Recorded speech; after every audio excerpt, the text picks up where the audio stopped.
tidak hanya sekedar pro atau menolak 3 periode, tapi yang mau mengubah dasar negara dan tidak mau mengubah dasar negara. Camkan itu Jokpro, pikir yang agak dalam.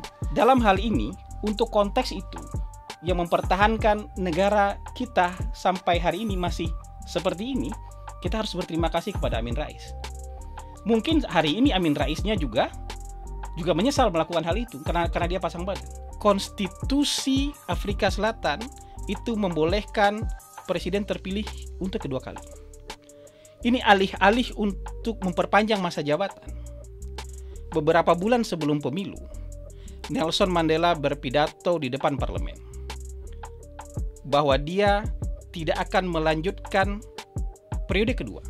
Dia cukup 1 periode saja. Ya, tapi itu Nelson Mandela. Mungkin 1 dari sekian miliar orang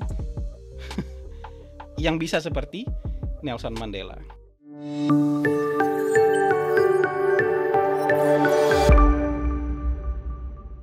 Assalamualaikum warahmatullahi wabarakatuh.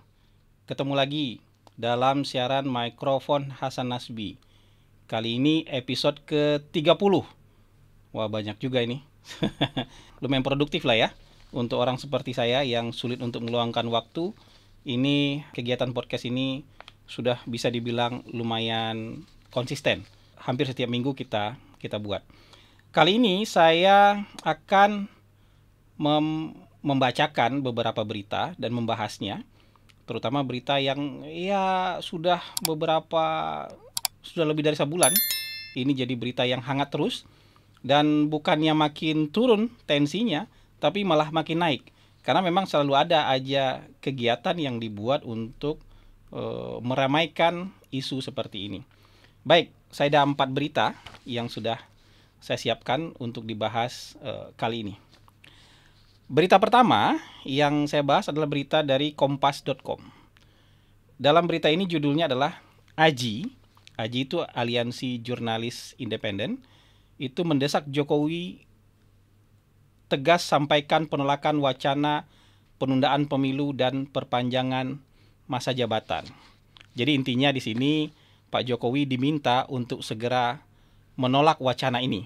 Jadi menyampaikan statement menolak wacana ini. Ya, ini baik ya. Permintaan AJI ini baik, tapi yang harus menolak itu bukan Pak Jokowi. Pak Jokowi gimana mau menolak? Karena ini kan menguntungkan buat Pak Jokowi. Ini kan menyenangkan buat Pak Jokowi. Jadi kenapa Pak Jokowi harus menolak gitu? Kalau saya yang jadi presiden hari ini, kemudian ada wacana seperti ini, ada isu seperti ini, ya tentu saja saya tidak akan tolak. Saya akan bermain dengan statement-statement normatif dan aman. Misalnya, saya taat pada konstitusi, saya patuh pada konstitusi. Jadi kita ikuti konstitusi aja, gitu.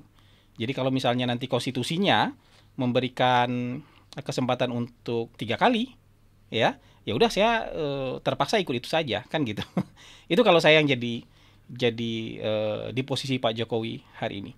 Nah, memang agak naif kita tuh suka naif ya meminta politikus, partai politik, pejabat gitu, apalagi presiden, untuk menolak sesuatu yang menguntungkan mereka. Ya, dalam dunia ini itu kan melawan hukum alam gitu. Nggak banyak orang di dunia ini yang bisa melawan hukum alam seperti itu. Godaan, bukan hukum alam. Melawan godaan-godaan alam, godaan-godaan seperti itu. Nah, kalau misalnya Pak Jokowi masuk akal kalau tidak menolak, tidak akan punya statement menolak itu. Partai-partai juga sulit. Sebagian partai-partai juga sulit. Apalagi menteri-menteri. Kalau menteri udah nggak mungkin nolak lah. Karena hari ini posisi mereka menjadi bawahan presiden, nggak mungkin ngelawan sesuatu yang menguntungkan presiden. Tapi yang mau saya tegaskan itu, yang harus menolak itu justru kita. Yang harus menolak itu justru masyarakat. Yang harus menolak itu justru akademisi. Yang harus menolak itu media, wartawan, termasuk AJI. Nah, jadi mereka kan dalam posisi yang diuntungkan. Jadi meminta mereka menolak itu naif. Nah, kita yang lebih punya jarak terhadap kepentingan-kepentingan itu yang harus bersuara menolak. Jadi menurut saya ini nggak boleh dibuat senyap, tidak boleh dibuat hening. Apalagi ada gerakan-gerakan yang mungkin tidak bisa kita pantau, agak luput dari pandangan mata kita. Jadi harus kita bikin semarak, harus kita bikin meriah nih isu ini, harus kita bikin heboh terus supaya dialektikanya terjadi. Dan supaya nanti di satu titik para elit politik itu sadar bahwa publik, masyarakat menolak wacana ini. Gitu. Jadi yang penting sekarang itu adalah bukan menyadarkan elit, karena elit nanti akan sadar sendirinya ketika mereka berbenturan dengan opini publik. Ya, kalau menyadarkan hari ini itu terlalu naif. Tapi mereka itu bisa dipaksa sadar ketika menghadapi realita bahwa publik ternyata tidak setuju. Bahwa publik ternyata menolak. Bahwa masyarakat ternyata turun ke jalan menentang ini. Jadi di sana. Jadi bukan meminta presiden untuk menolak ini, tapi lebih baik Aji, wartawan dan lain-lainnya itu mempengaruhi pikiran publik supaya menolak ini. Menurut saya itu yang jauh lebih penting. Berita kedua yang mau dibahas adalah dari Kompas TV ini ya. Ketika Jokowi kabulkan 3% dana desa untuk operasional Kades berujung dukungan 3 periode. Saya lihat pidato ini lengkap ya. Pidato Pak Jokowi di depan Abdesi ini saya lihat lengkap. Walaupun belakangan muncul kontroversi bahwa Abdesi ini ternyata tidak berbadan hukum. Ya ini entah kecolongan, entah sengaja, kita nggak tahu lah. Tapi ketika Pak Jokowi berpidato di depan Abdesi yang hanya terdaftar di Kesbang Kemendagri, tapi tidak punya badan hukum ini, Pak Jokowi beberapa kali memang memberikan gestur simbol angka dengan jari 3. Ketika misalnya Pak Jokowi bilang bahwa anggaran desa yang 1 miliar per tahun itu sejauh ini sudah berhasil menghasilkan jalan desa sepanjang total 220.000 kilometer. Tapi kalau dibagi dengan jumlah desa yang ada sekitar 70 ribuan, maka rata-rata tiap desa hanya memiliki 3 kilometer saja jalan desa. Pak Jokowi gini, 3 kilometer saja jalan desa. Gestur itu ditangkap oleh kamera. Dan yang kedua adalah ketika memenuhi tuntutan dari para kepala desa ini supaya untuk memberikan dana operasional desa. Para kepala desa itu minta dana operasional desa itu sebesar 5%. Tapi kemudian Pak Jokowi bilang, tunggu dulu, nggak bisa 5%. Kita mulai dari 3% dulu. Jadi ini bahasa tubuh yang memang bisa menjadi perbincangan lagi. Karena sebagian besar politik Indonesia itu kan berpusat pada kosmologi Jawa, penuh simbol ya, penuh gestur yang harus ditafsirkan, dan tafsir-tafsir ini yang kemudian menjadi perbincangan.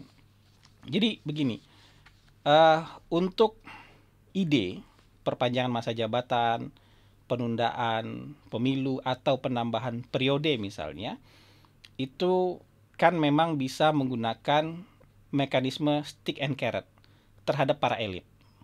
Ya, kepala desa ini adalah salah satu elit.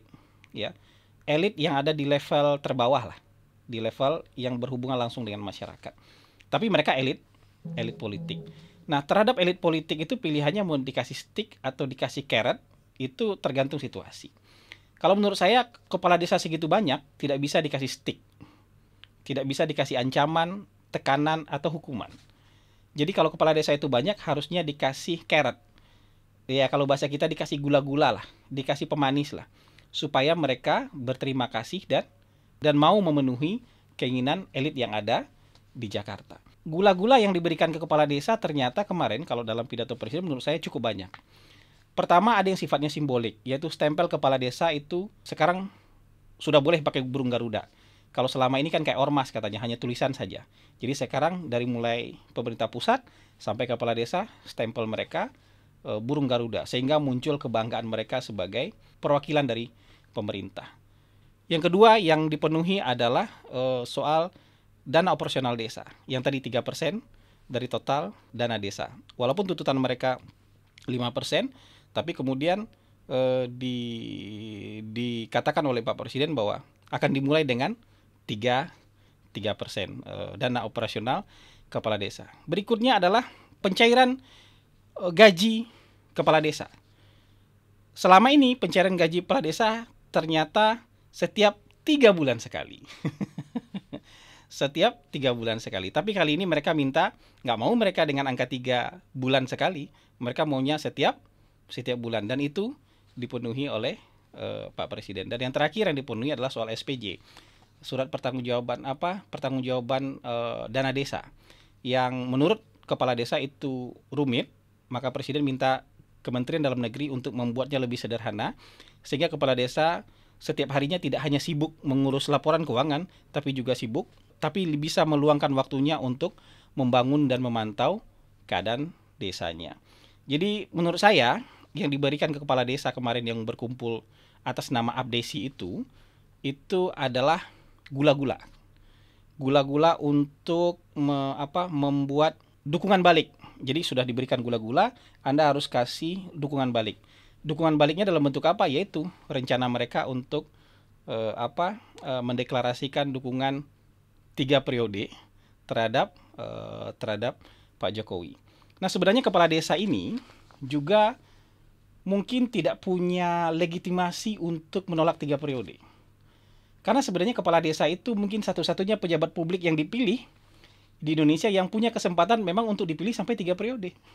Jadi kepala desa itu punya masa jabatan 6 tahun dan boleh dipilih maksimal 3 periode, baik berturut-turut maupun tidak berturut-turut. Jadi kepala desa itu bisa berkuasa kalau terpilih terus sampai 18 tahun. Jadi kalau hari ini mereka diminta, kamu mau dukung 3 periode nggak? Kalau nolak itu kayaknya perasaannya agak konflik batin. Lah, saya sendiri boleh terpilih 3 periode, kenapa saya tiba-tiba menolak 3 periode?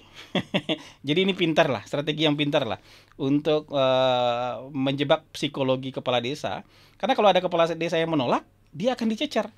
Kamu menolak sementara kamu itu boleh dipilih sampai 3 periode.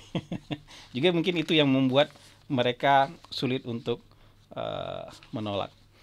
Berita yang ketiga itu berita dari Haluan. Haluan.com ini koran dari Padang nih, dari kampung saya nih.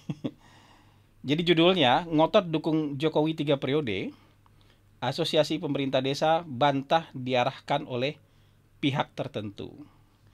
Ya, saudara-saudara, ini bantahan yang sebenarnya tidak perlu karena semua sudah sama-sama paham. Jadi, Asosiasi Pemerintah Desa itu pasti dibina oleh Kemendagri. Memang begitu jalurnya.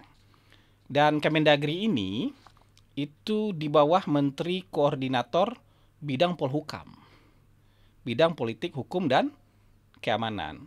Bukan di bawah koordinasi Menko Marinvest. Ya. Jadi kalau di acara abdesi kemarin memang ada satu yang agak janggal.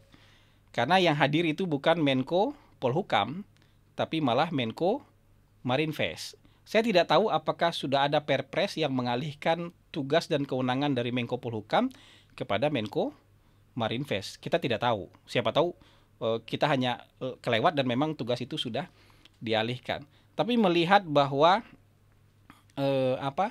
begitu bersemangatnya para kepala desa kemarin itu berbicara di depan Pak Luhut, yang kemudian juga mendaulat Pak Luhut menjadi Dewan Pembina dari Abdesi. Jadi Dewan Pembina Abdesi ternyata bukan Menko Polhukam, tapi Menko Marinvest. Jadi wajar orang melihat ada sesuatu yang tidak biasa. Jadi kalau membantah bahwa kami tidak diarahkan oleh pihak-pihak tertentu kok. Jadi semua orang sudah maklum lah. Ada yang tidak biasa dalam proses kemarin. Jadi ya wajar kalau ada misalnya pikiran-pikiran konspiratif yang memikirkan kenapa ada Pak Luhut di sana. Pak Luhut dalam posisi apa? Pak Luhut dalam posisi sebagai menteri kah? Atau sebagai sponsor acara? Itu kan bisa bisa ini. Kalau sebagai menteri kayaknya kurang relevan. Tapi kalau sebagai dewan pembina dan sponsor acara mungkin relevan untuk hadir di tempat itu. Itu berita yang ketiga. Lalu berita yang keempat, masih terkait dengan dukungan Kades. Ini berita dari CNN, saya kutip ya. Kepala desa dukung Jokowi 3 periode. Jokpro dorong lagi amandemen UUD 1945. Jokpro ini dibuat oleh teman saya sesama konsultan politik yang mendorong amandemen UUD 1945, tapi biar nanti pasangan presidennya Jokowi Prabowo. Ya, saya mau bicara dua hal dalam konteks ini. Pertama, di Indonesia ini tidak hanya ada pendukung Pak Jokowi dan pendukung Pak Prabowo. Tidak berarti menyatukan dua orang ini masalah Indonesia selesai. Ya. Di Indonesia itu ada 4 kriterianya. Ada pendukung Pak Jokowi, ada pendukung Pak Prabowo, ada pembenci Pak Jokowi, dia milih Pak Prabowo. Ada pembenci Pak Prabowo, dia milih Pak Jokowi. Jadi menggabungkan Pak Prabowo dengan Pak Jokowi bukan berarti selesai masalah polarisasi yang ditakutkan oleh para pendiri Jokpro ini. Yang kedua soal amandemen ini. Amandemen ini nggak tabu, sama sekali nggak tabu. Tapi harus hati-hati. Apalagi kalau amandemen itu didorong oleh motivasi penambahan kekuasaan, periodisasi kekuasaan. Kan pasal-pasal di Undang-Undang Dasar itu bukan hanya pasal soal periodisasi kepresidenan. Pasalnya banyak. Dan pasal-pasal krusial itu juga bisa diubah nanti ketika misalnya pintu amandemen dibuka. Siap nggak Anda ketika pintu amandemen itu dibuka, ada kelompok yang punya soliditas tinggi, punya endurance tinggi, turun berhari-hari di jalan, itu ingin meminta mengubah dasar negara. Atau siap nggak Anda ketika kelompok yang ingin memasukkan atau ingin mengganti Pancasila itu turun ke jalan menunggangi amandemen untuk mengganti dasar negara, bentuk negara. Siap nggak Anda melawan itu? Tolong pikir matang-matang. Ini saya serius kalau untuk soal yang ini, karena ini pelajaran ya. Ketika amandemen 1 sampai 4 itu bukan berarti kita happy-happy aja waktu itu. Ketika amandemen 1 sampai 4 itu hampir jebol, bahwa pasal 29 Undang-Undang Dasar 1945 itu akan diganti. Itu hampir susah dilawan. Jadi sudah hampir negara ini menjadi Republik Indonesia bersyariat. Hampir menjadi NKRI bersyariah gitu. Nah, yang tampil pasang badan waktu itu supaya tidak berubah itu. Jadi nggak pakai voting. Kalau voting kalah. Yang tampil pasang badan waktu itu supaya pasal itu tidak diutak-atik adalah Ketua MPR, namanya Profesor Dr. Amin Rais. Dalam hal ini, untuk konteks itu, yang mempertahankan negara kita sampai hari ini masih seperti ini, kita harus berterima kasih kepada Amin Rais. Mungkin hari ini Amin Raisnya juga menyesal melakukan hal itu karena dia pasang badan. Kalaulah waktu itu bukan Amin Rais yang pasang badan, sudah jebol pasal 29, berubah. Sudah dimasukkan kata-kata lain yang menggeser arah negara kita. Coba pikirkan itu. Jokpro kuat ngelawan itu nggak nanti? Jadi jangan hanya kepikiran bahwa amandemen ini untuk menambah periodisasi kekuasaan, tapi banyak pasal yang bisa diubah ketika pintu amandemen dibuka. Jadi kita betul-betul hanya akan membuka pintu amandemen seharusnya kalau ada hal yang sangat penting. Bukan karena ada ambisi. Ya, bukan hanya karena kepentingan politik atau kepentingan kekuasaan, tapi karena ada hal-hal yang mendasar bagi kenegaraan kita. Sekarang ada masalah nggak kita dengan periodisasi 2 periode? Ada masalah nggak kita dengan pemilihan umum setiap 5 tahun dan maksimal presidennya hanya 2 periode? Nggak ada masalah kan? Kalau nggak ada masalah kita dengan itu, kenapa kita harus dorong ini? Sanggup nggak Anda melawan orang yang turun ke jalan dengan endurance tinggi itu nanti? Seberapa banyak yang akan juga turun ke jalan untuk melawan itu? Jadi alih-alih bukannya kita kemudian menyatukan polarisasi masyarakat sebagai imbas dari pemilu 2014-2019, malah kita akan membuka lagi kotak Pandora sehingga polarisasi itu terbuka lagi. Tidak hanya sekedar pro atau menolak 3 periode, tapi yang mau mengubah dasar negara dan tidak mau mengubah dasar negara. Camkan itu Jokpro, pikir yang agak dalam. Nah, di luar berita ini, saya mau cerita saja ini. Ini cerita ya. Cerita ini bisa jadi pelajaran. Cerita tentang Nelson Mandela. Nelson Mandela itu pejuang anti rasisme, politik apartheid di Afrika Selatan. Dia dipenjara 27 tahun. Ketika dipenjara 27 tahun sama sekali tidak mengubah pendirian dia terhadap kesetaraan, terhadap kemanusiaan. Dia dibebaskan tahun 1990. Tahun 1994 dia terpilih jadi presiden dengan euforia yang luar biasa. Nggak ada yang bisa lawan dia. Tahun 94 sampai tahun 99 dia jadi presiden. Ketika dia jadi presiden, dia tidak balas dendam terhadap kulit putih yang selama ini memarginalkan kulit hitam. Presiden kulit putih sebelum dia itu diminta untuk menjadi deputi, ditunjuk menjadi deputi presiden, F.W. de Klerk, dan presiden kulit putih itu bersedia menjadi deputi presiden setelah itu. Tahun 99 itu dukungan terhadap Nelson Mandela luar biasa besar untuk periode kedua. Konstitusi Afrika Selatan itu membolehkan presiden terpilih untuk kedua kali. Ini alih-alih untuk memperpanjang masa jabatan. Beberapa bulan sebelum pemilu, Nelson Mandela berpidato di depan parlemen bahwa dia tidak akan melanjutkan periode kedua. Dia cukup 1 periode saja. Padahal secara konstitusi dia bisa bilang begini, saya akan patuh pada konstitusi. Kalau konstitusinya membolehkan 2 kali, ya saya akan maju 2 kali.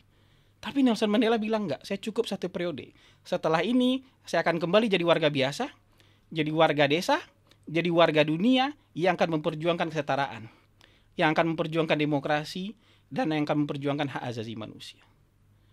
Besar dan lapang sekali hati Nelson Mandela.